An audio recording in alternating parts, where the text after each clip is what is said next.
आणि म्हणून माझी महाराष्ट्रातल्या सर्व तमाम नागरिकांना माझी विनंती आहे की याला तुम्ही जेवढा विरोध करता येईल तेवढा केला पाहिजे. प्रत्येक शाळांनी या गोष्टींना विरोध केला पाहिजे आणि शाळा ह्या हिंदी कशा शिकवतात हेच आम्ही बघू.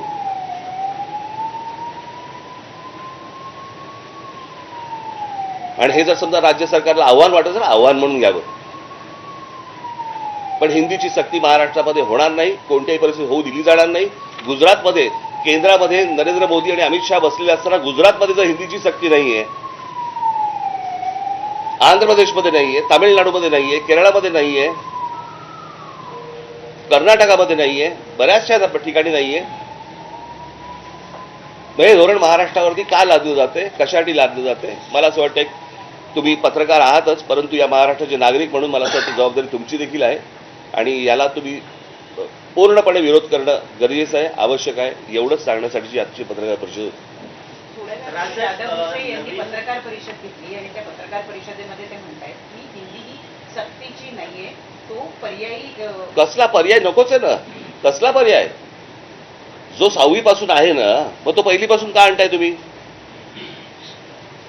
मुळात महाराष्ट्रामध्ये शिक्षक कमी, महाराष्ट्रामध्ये शिक्षकांना पगार नाही, तुम्ही शिक्षकांवरती अजून भाषेची ओझी टाकणार आहात.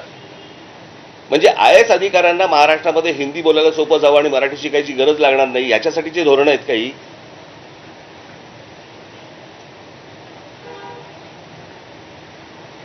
महाराष्ट्रातलं सरकार मराठी असेल तर मला असं वाटतं त्यांनी या गोष्टींचा विचार करणं गरजेचं आहे आणि तात्काळ ही गोष्ट सक्तीची मागे घेणं गरजेचं आहे. आज आमचं पत्र जाणार आहे पहिल्यांदा सर्व शाळांमध्ये आणि कोणत्या शाळा हिंदी शिकवतात तेच मला बघायचं. राष्ट्रीय शैक्षणिक धोरणाचा जो दाखला दिला जातो त्याच्यातही काही नाहीये, त्यात सुद्धा सक्तीचा कुठे उल्लेख त्याच्यात नाहीये. मग मुख्यमंत्री सातत्यानं त्याचा दाखला का देतात? खोटं बोलतायत. कारण केंद्र सरकारने ह्याच्यामध्ये सांगितलं राज्य सरकारने या गोष्टींचा तिथल्या स्थानिक गोष्टींवरचा विचार करून निर्णय घ्यावा. त्याच्यामुळे हा केंद्राचा विषय येत नाही. हे काय चालू आहे मला काही राजकारण मला माहिती नाहीये.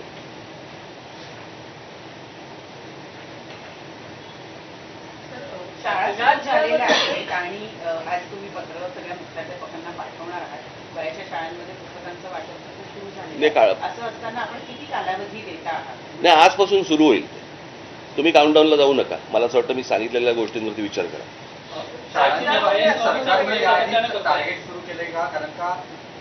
ते मला ह्याच्या खोलात जाईल.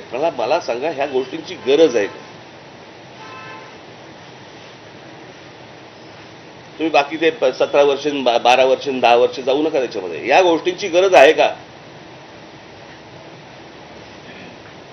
आम्ही शिकलोच ना रे इथे. तुम्ही कधीतरी तुम्ही पण मराठी बंद जाता, कधीतरी हिंदी चॅनलला जाता आणि हिंदी बोलायला लागतं ना. ते काय शाळेत शिकून जातं काय?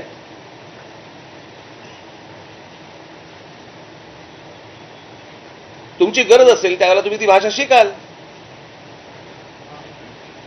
परंतु भाषा लादायची याला काय अर्थ आहे? बरं, कोणती भाषा जी राष्ट्रीय भाषा नाही, जी एका राज्याची भाषा आहे?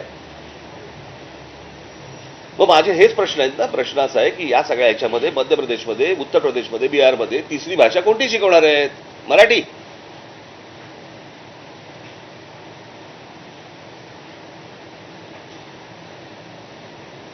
की ही सगळी राज्य सोडून बाकीच्या त्रिभाषा सूत्र? बरं, ह्यांच्या स्वतःच्या राज्यामध्ये पण नाहीये हिंदीची सक्ती. गुजरातमध्ये एवढं तर आपल्या महाराष्ट्राला कळलं पाहिजे.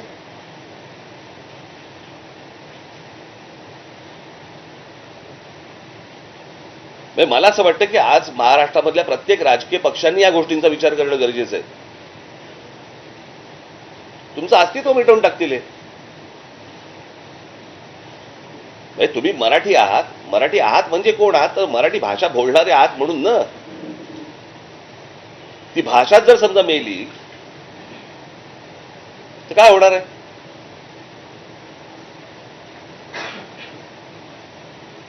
मला असं वाटतं या सगळ्या याच्यामध्ये कुठच्याही प्रकारचं राजकारण व्यतिरिक्त आपण सगळ्यांनी एकत्र नीट गोष्टींचा विचार केला पाहिजे. उद्या सगळ्या गोष्टींमध्ये हिंदी यायला सुरुवात होणार, कळलं का? आणि मग एकदा ते घुसलं नंतर नाही काढता येणार तुम्हाला. या आजच ठेचायला पाहिजे. ठीक आहे. IS लॉबीचा तुम्ही उल्लेख करत होता की IS लॉबी हे ग्रुप आहे. आपल्याकडे काही तक्रार आली का? कोण आहे त्याच्यामागे? आहेत माझ्याकडे नाव आहेत.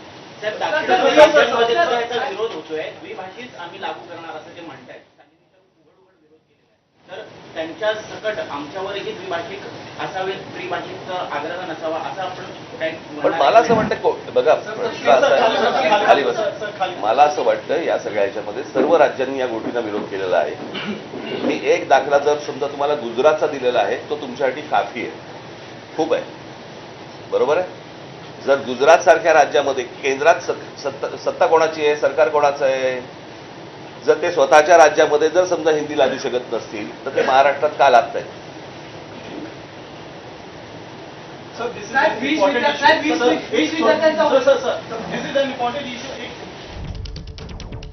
तर राज ठाकरे बोलत होते आणि महाराष्ट्राचं हिंदीकरण करण्याचा कुठेतरी हा डाव आहे अशा पद्धतीचा महत्त्वाचं विधान त्यांनी केलं. आणि त्याचबरोबर महाराष्ट्रामध्ये हिंदी भाषेची सक्ती खपवून घेतली जाणार नाही, कारण मराठी भाषा मरेल आणि त्यामुळे कुठेतरी आपण एकत्र येण्याची गरज आहे अशा पद्धतीचं आवाहन राज ठाकरे यांनी केलेलं आहे सर्वसामान्यांना, साहित्यिकांना आणि त्याचबरोबर विचारवंतांनाही.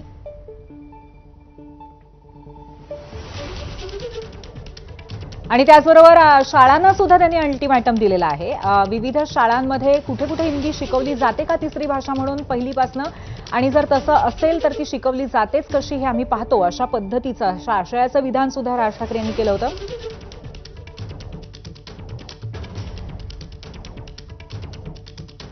शाळा ह्या हिंदी कशा शिकवतात हेच आम्ही बघू.